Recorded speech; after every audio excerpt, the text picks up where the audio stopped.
네, 오늘은 고린도 전서 후서 두 서신에서 사도 바울이 고린도 교회 방언에 관해서 긍정적인 관점에서 바라보고 있는지 아니면 부정적으로 말하고 있는지 전체적으로 한번 살펴보려고 합니다.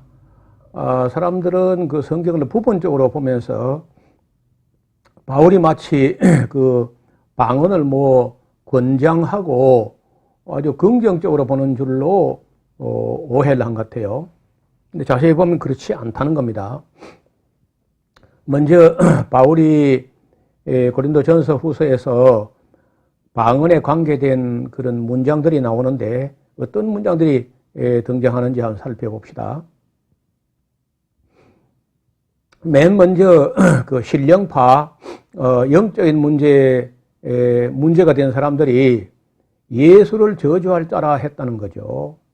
매우 부정적인 입장에서 이 문제를 거론합니다. 그 다음에 그 방언한다고 하는 고린도 교회의 어떤 사람들의 삶에 성령의 열매가 보이지 않습니다. 전혀 사랑으로 행하지 않는 거죠. 사랑으로 행한다면은 일단 오래 참아야 돼요. 그리고 전혀 온유하지 않았다든지 시기 질투했다, 투기했다. 또 그걸 방언한답시고 스스로 자랑하였고 또 대체로 교만한 자세였고 사람들 앞에 무례히 행하면 안 되는 거 아니에요? 그런데 이 사람들이 얼마나 무례하게 행했던지 아볼로라는 목회자가 그 교회에서 견디지 못하게 그렇게 무례히 행했다고요. 그 다음에 자기들의 유익만 구하였다. 그를 비담은 성을 냈다. 악한 걸 생각했고 불의를 기뻐하였다. 진리와 함께 기뻐하지 않았고 알 수 없는 소리로 기도한다고 주장을 했고 또 그 이상한 소리를 통역도 하지 않았다는 겁니다. 그러면서 자신들은 영으로 기도한다고 했고 또 자기들은 비밀을 하나님께 그 영으로 기도한다고 합니다. 전혀 교회에 덕을 세우지 않았고 마치 누가 보면은 허공에 대고 말하는 것처럼 했어요. 바울의 관점은요, 야만인들과 같이 하고 있었다. 교회에서 질서를 지키지 않았다. 어떤 여자들이 나서고 설치고 했다. 바울을 사도로 인정하지 않았다. 스스로 신령한 자인 척 착각하고 있었다. 아무도 그 소리를 알아듣는 자가 없다. 그리고 자기만 세우려고 했다. 교회를 세우려고 한 게 아니라. 그리고 바울은 방언은 아무 유익이 없다. 14장 6절에. 그게 다가 아닙니다. 마치 알아듣지 못하는 그 이상한 소리는 분별 없는 나팔 소리 같다. 알아듣지 못하면 내 마음에 아무 열매가 없을 것 같다. 자기들 영이 비밀을 기도한다고 하지만 알아듣는 사람은 아무도 없다. 방언을 한다 해도 통역하지 않으면 예언만 갖지 못하다.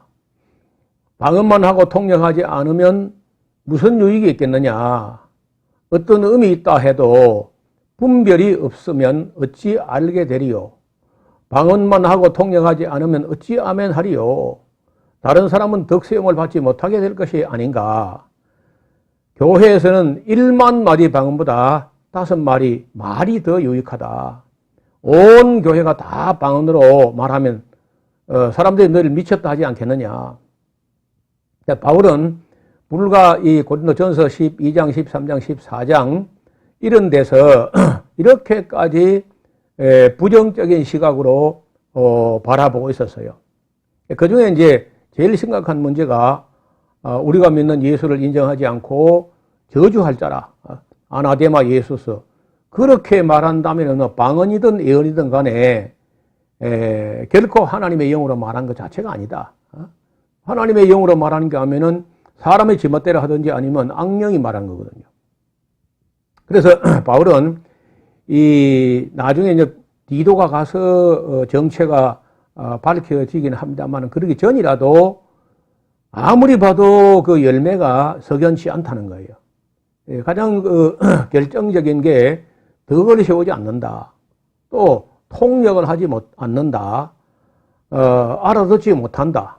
그리고 무엇보다 더 중요한 것은 어떻게 신령한 그 은사를 받았다는 사람들이 우리가 믿는 예수를 저주할 자라 해요.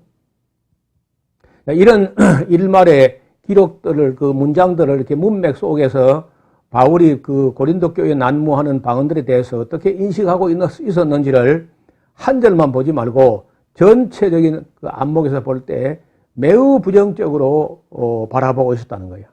물론 그렇다고 다 끝난 게 아니고, 그러면서도 디모데를 보냈는데도 해결이 안 되고, 본인이 직접 갔을 때도 해결이 안 되고, 나중에 디도를 보내가지고 그 어떤 사람들이 침투해서 교회를 그렇게 어렵게 했느냐 하는 걸 이제 확인하게 됐는데, 거짓 사도들이 침투해가지고 다른 예수를 전했다는 거야. 그러니까 다른 예수를 전하는 사람들이기 때문에 우리가 믿는 예수를 저주할 자라 했고, 다른 영을 받게 했다는 거죠. 아니, 성령이 아니고 다른 영을 받게 했다면 그건 악령을 받은 거 아닌가? 그러다가 다른 복음을 전했다는 거예요.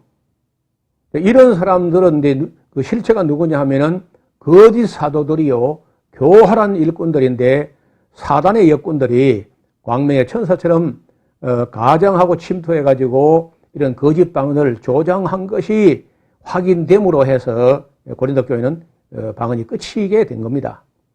이걸 고린도 후서까지, 고린도 후서 13장까지 다 읽어보면 명명백백하게 나타나 있습니다.